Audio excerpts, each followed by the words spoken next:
Word of the day is stock character. So make sure this is what's on your screen, everybody. So stock characters, honestly, I use this trick every single time I do creative writing, and you should too, because they are going to save you a ton of time as a creative writer. I'm actually going to start with a story. This is an example of a stock character. So my husband's brother, his name is Levi, which is kind of hilarious to me because it's a little bit of a pun. His name is Levi Coates. Get it? Levi Coates. Yeah. So that's besides the point. But Levi, we were over at their house for dinner one time, and we were just talking, and they were kind of reminiscing about high school, and they pulled out some of their photo albums from high school, and we were flipping through.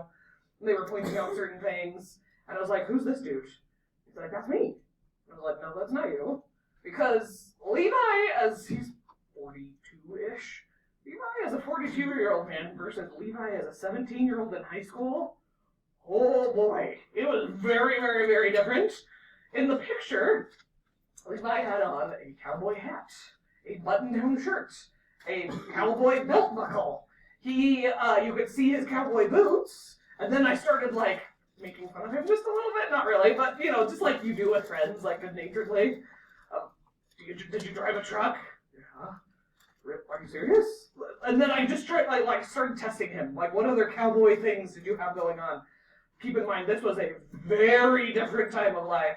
But he grew up out in West Jordan, where West Jordan used to be all farmland, basically. And so it was pretty typical that all the kids in his high school, after school, would all go hunting together after school, because that's where they got a lot of their food from, was from deer meat.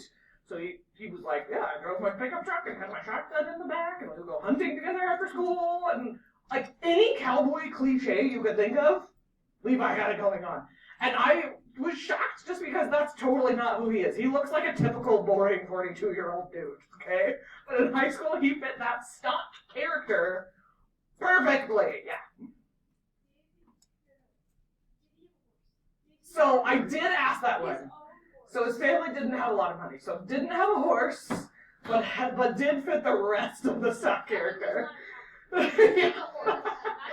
So, but that's what a stock character is. This is when you have a purposefully cliche, which means stereotypical character, and you're using the stereotype on purpose.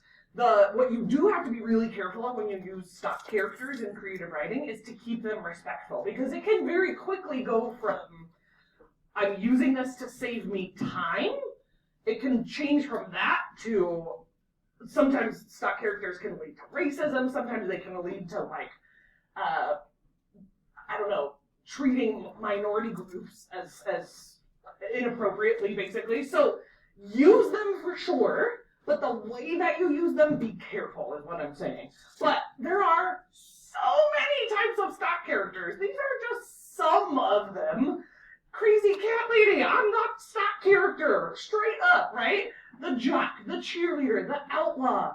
All of these, as soon as somebody even just says the word, you might get a picture in your mind. If I said construction worker, what did you picture? Tell me a couple of things that popped into your head. A vest.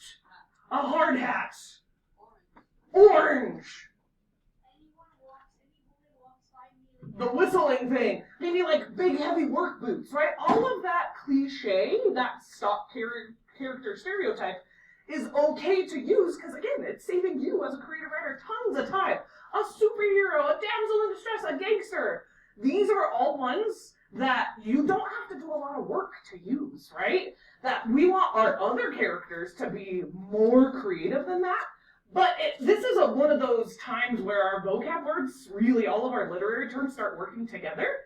So think about juxtaposition, right? When we force things together.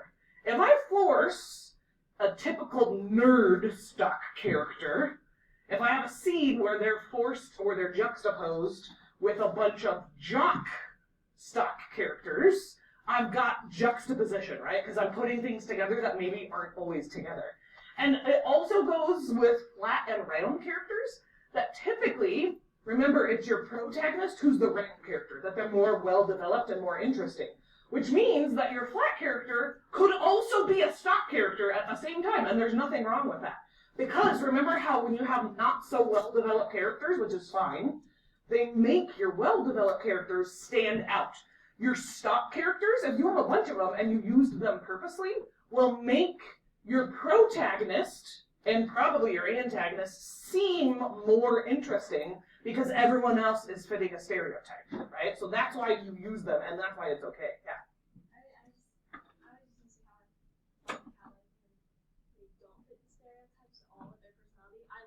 Exactly.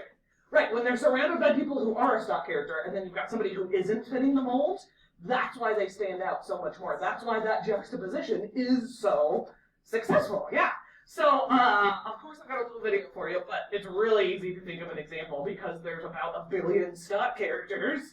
Also, they're relatable. We all, especially in schools, right? We are all surrounded by stock characters all the time, but it's also just real life. So using them is not a bad thing. It doesn't mean you're not being creative. Using them is relatable because it seems more like real life. Okay, so how many of you remember Mr. Matangi? Vice principal? Yeah, he's in this. He used to work at Jordan High School, and now he's in Hawaii teaching science, or not science, Spanish. But anyways, he's in this. If you can spot him, he looks a lot different. But this was a video that their school put out, where they were kind of making fun of stereotypical stock characters. What if all of our teachers acted like students? Hey, I need to fix my grade.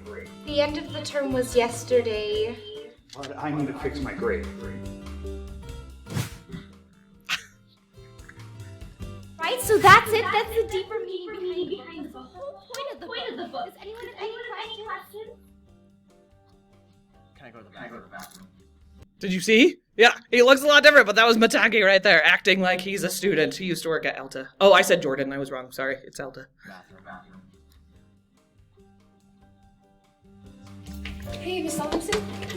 I was wondering, I was looking online, and my grade still hasn't changed. Okay. Well, when are you going to put it in the paper? You mean that paper that you turned in today that was due 2 weeks ago? Yeah. I'll get to it. Everyone turn to page 142. That's page 142. Scott, make sure you're on page 142. Okay. Now that we're all... What page are we on? There's always that one kid. Always. What if I need extra credit? Would that bring my grade up? Could you please take off your hat? It's a school hat. Hey. Okay, so, we can stop this one. I have one more. And I don't know if you'll find this funny because it maybe is just too much of your life right now. But this is the mad scientist creates a junior high schooler.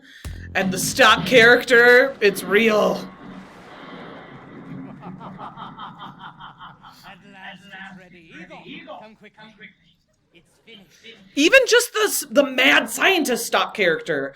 Or the sidekick stock character. All of that, right? My evil creation which will bring untold misery to mankind. I call it Junior High! Show me. I started by creating an extremely awkward stage of life. I call it a tween. He's no longer cute, but not yet useful. Old enough to like girls, but too young to know that Axe body spray won't attract them. And he's outgrown his parents, but cannot yet drive, so he has to be dropped off at parties by Mom, the chauffeur of shame. Is it hitting a little too close to home? Should we not finish this one? Is it just too painful? Are we okay? Okay. They also mention where this invention. I call them brace. They'll make her look better by the time she's grown up and secure, by making her look worse at the most vulnerable time in her life.